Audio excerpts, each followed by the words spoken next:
Hace unos días, el presidente del gobierno, Pedro Sánchez, anunció que bajará el IVA del gas natural desde el 21% al 5%. Esto ha generado un aluvión de reacciones, tanto a favor como en contra. Pero ocurre que los partidos de derecha parecen estar más contentos con esta medida que los de izquierda, lo que genera la sensación de que reducir el IVA al gas natural es una medida conservadora, a pesar de que va a ser aplicada por un gobierno de coalición de izquierda. ¿Esta sensación hace honor a la realidad? Vamos a aclarar este asunto.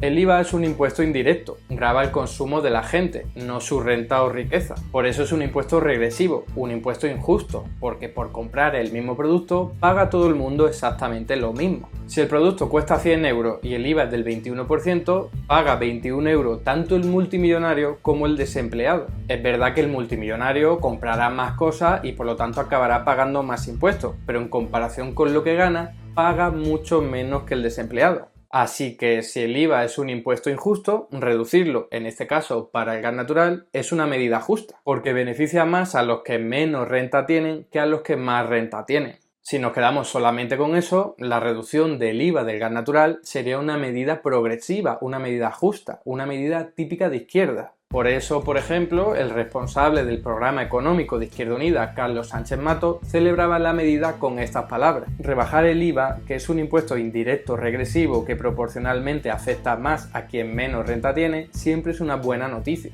O también el economista del diario El Salto, Yago Álvarez. El IVA es un impuesto regresivo, o sea, es el impuesto que afecta más a las clases bajas. O sea, que para mí todo lo que se hace en nuestro sistema fiscal más progresivo, para mí está bien. Quitar el IVA está bien. Pero hay más cosas a tener en cuenta. Para empezar, reducir el IVA reduce también la recaudación tributaria, lo que mucha gente asocia a una menor capacidad para gastar en servicios y en prestaciones públicas. Y la izquierda suele ser más sensible con esto, porque considera que se pone en riesgo el estado del bienestar. Por ejemplo, el secretario general de Comisiones Obreras señalaba que cada bajada de impuestos no minora los ingresos del gobierno, resta de los recursos comunes. Por su parte, la portavoz de Izquierda Unida y europarlamentaria Sira Rego decía que la medida iba a suponer un 16% menos de ingresos para servicios públicos. De ahí también que el portavoz de Podemos, Pablo Echenique, así como la Asociación de Consumidores Facua, propongan aumentar los impuestos a las grandes empresas y fortunas para compensar la caída de la recaudación.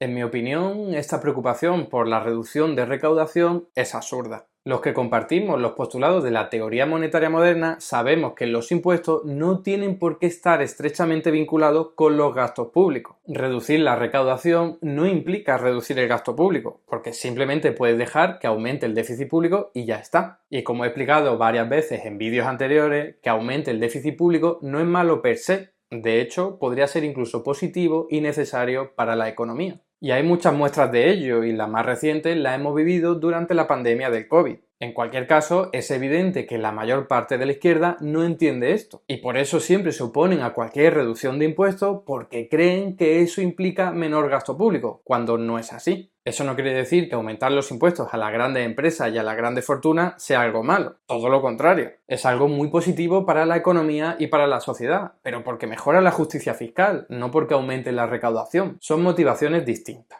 En cualquier caso, hay otra preocupación importante a tener en cuenta. Con la reducción del IVA se busca que los consumidores paguen menos por comprar gas natural, pero esto podría no ocurrir si las empresas energéticas que venden el gas natural no redujesen los precios con la idea de obtener más beneficios, ya que ahora repercutirían menos impuestos. Esto es algo que desgraciadamente podrían hacer sin demasiados problemas porque en España hay un claro oligopolio de solo 5 empresas que controlan la producción, la distribución y la comercialización, y en el que solo una empresa, Naturgy, controla más de la mitad de los contratos de gas. Esto suele preocupar más a la izquierda, que es más sensible con los oligopolios y la concentración de poder, que a la derecha. Por ejemplo, el responsable del programa de economía de Izquierda Unida, Carlos Sánchez Mato, dijo que hay que acompañarlos de una intervención en el mercado para impedir que engorden los beneficios del oligopolio. O la portavoz de Izquierda Unida, Sira Rego: no aprendemos del nulo efecto de las anteriores rebajas fiscales en un mercado controlado por un oligopolio. O el secretario general de Comisiones Obreras: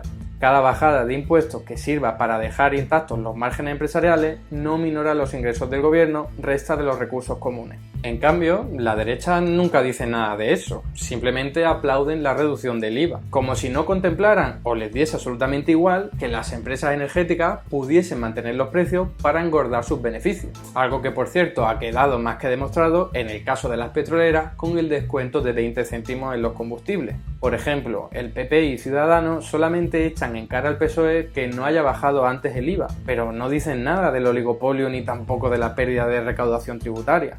Por cierto, no olvidemos que fue precisamente el PP quien aumentó el IVA del gas natural al 21% en el año 2012. Hipocresía de libro. La última preocupación tiene que ver con la ecología. Reducir el IVA del gas natural para que baje su precio puede ser entendido como un incentivo para seguir consumiendo gas, que es una energía fósil limitada y contaminante, por lo que es lo contrario de lo que habría que hacer para encaminarnos a una economía mucho más sostenible medioambientalmente. Por eso ecologistas como el científico Antonio Turiel tachan esta medida de tremendo error.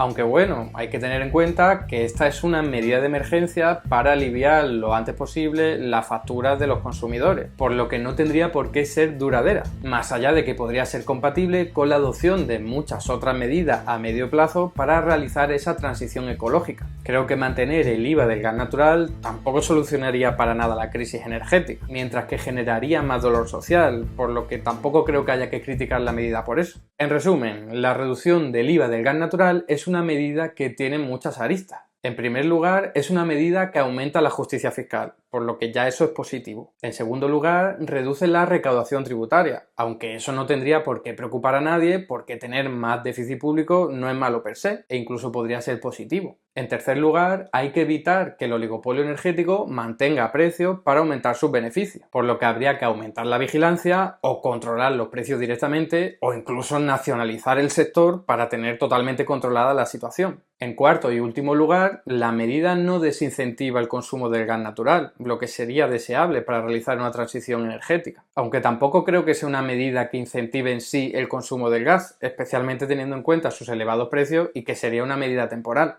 En conclusión, reducir el IVA del gas natural puede ser una medida progresiva y justa y por lo tanto de izquierda, siempre que se controle al oligopolio energético para que reduzca de verdad los precios y alivie así la factura del consumidor. De lo contrario, sería una medida que simplemente beneficiaría a las empresas energéticas, algo que cuadraría más con las típicas políticas de derecha. Como se puede ver, el diablo está en los detalles.